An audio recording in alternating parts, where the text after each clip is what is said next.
This is the R.J. Harris Breakfast Show, and I want to welcome back to the show Congressman Lloyd Smucker. Good morning, Congressman. How are you today, sir?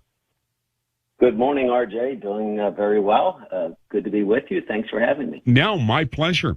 Listen, before we do anything else, I want to talk about Speaker Johnson because Congresswoman Marjorie Taylor Greene is making noise again about removing the speaker. Is this reality? Is this going to happen again? Well, it shouldn't, and we'll see what Marjorie decides to do.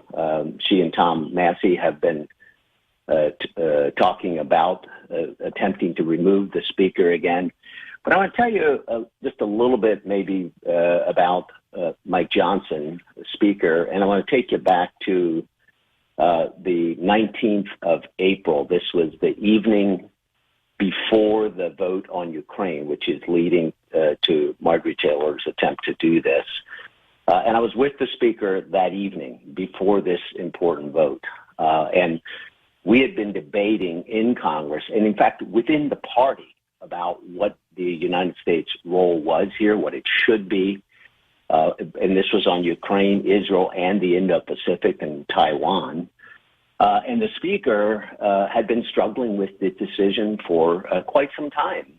In fact, he had in the past voted against aid for Ukraine, believing that we needed to secure the border here before we did that. And that was the view of many within the party. But then he had received the classified briefings. He had seen more information since he had become speaker, and was on the cusp of making what was a very, very difficult decision for him, knowing full well that Marjorie had already threatened that if he brought this bill to the floor, he could potentially be removed.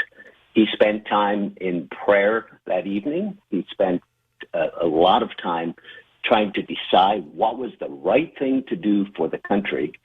And then the next day had a clear vision. This is what needed to be done. He believed. Now, I understand it split our own party, but rarely have we seen a profile in courage like that, where the speaker was making a tough decision that he knew split the party, but even more importantly, perhaps for his own personal career, his own personal speakership, it threatened his entire career.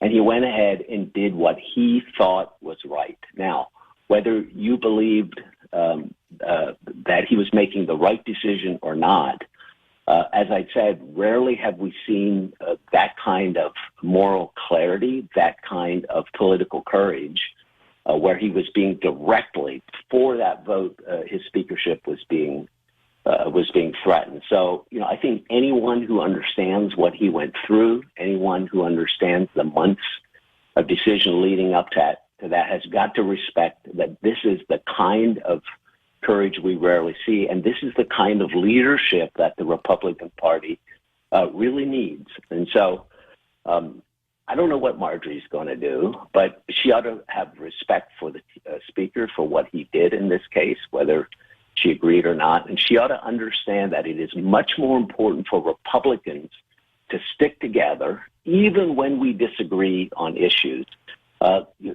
It's the way the political process should work. We will not always agree on every single issue. And members are sent there to Congress to represent their district, to do what they think is right. And we ought to understand as Republicans that we can be much stronger. We can win elections if we're willing to accept that we may not always agree with one another. And we should be willing to work with someone within the party who agrees with you 80 or 90% of the time. If we don't, we just simply won't win elections. So this is very damaging what Marjorie is doing. She ought to stop this, and we ought to come together as a party and realize there's strength in unity. I don't mean to dismiss anything that you said with this statement, so don't take it as such. I understand clearly what you just said, but I also think, well, where would we go from here?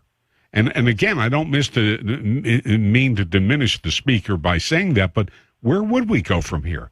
If she was successful, where would we go? Well, that's exactly the point. One of the points here as well.